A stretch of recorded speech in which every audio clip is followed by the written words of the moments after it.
Assalamu alaikum everyone. This is the part two, but we are discussing. So I have been discussing about the topic about the you know the cost of relate your decision की वजह से जो आपको opportunities disappear हो जाती हैं, years पास हो जाते हैं, बट आप अफ्रेड होते हैं कि मैं डिसीजन लूँ या ना लूँ। उसी में time is going very fast as you know, time is money sort of तो इस तरह के मेरे ऑफिस में लोग आते हैं।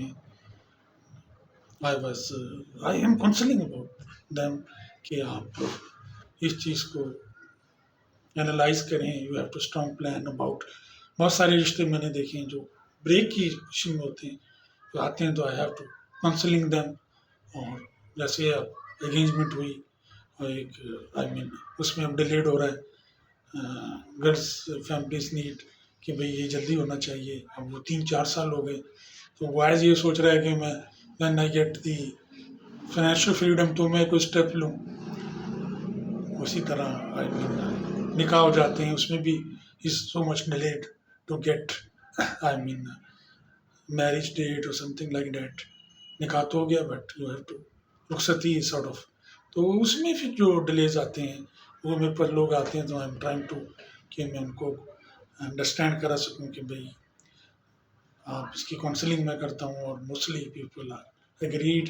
फिर वो चीज़ें स्मूथ हो जाती हैं। तो मेरी कोशिश होती है कि ये रिश्ता ब्रेक ना हो। तो अल्हम्दुलिल्लाह I was counselling about the people, तो मोस्टली हो जाता है। सो ये भी एक फैक्टर है।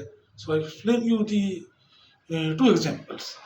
Number 1 is to career start करने में डिलेज वो लोग करते हैं। सेकेंडली मैरिज करने में जो डिलेज होती है, मैं दोनों आपको एक्सप्लेन किए हैं।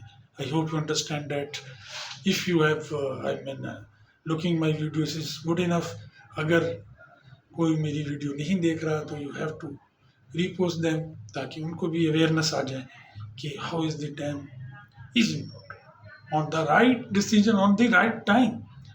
As you know time is money, तो you don't waste the time. इसी डर में ना रहें कि अपॉर्चुनिटी मिलेगी, उसमें आप ईयर्स पास हो जाते हैं, अपॉर्चुनिटी डिसअपियर हो जाती है। और जब टाइम डिसीजन लेता है तो it wasn't your in favour, तो आपके लिए फिर वो मसले बढ़ते चले जाते हैं। एज बढ़ रही होती है, टाइम इज गोइंग। तो time is most important, time is money.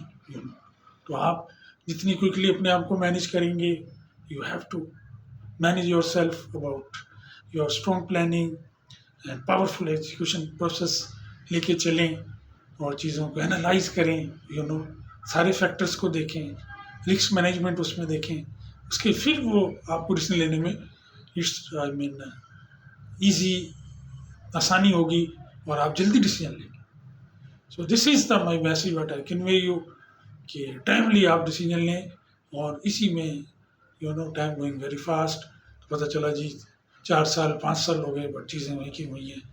तो उस सिचुएशन में आप रहना नहीं चाहते, बट आपका जो डिसीजन डिले हो रहा है आप उसी पोजिशन में पड़े रुके नहीं। तो you have to take the decision.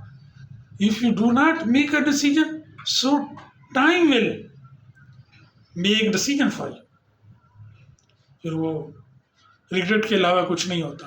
फिर वो तो उस सिचुएशन में नहीं आना चाहिए। You have to work quickly on about.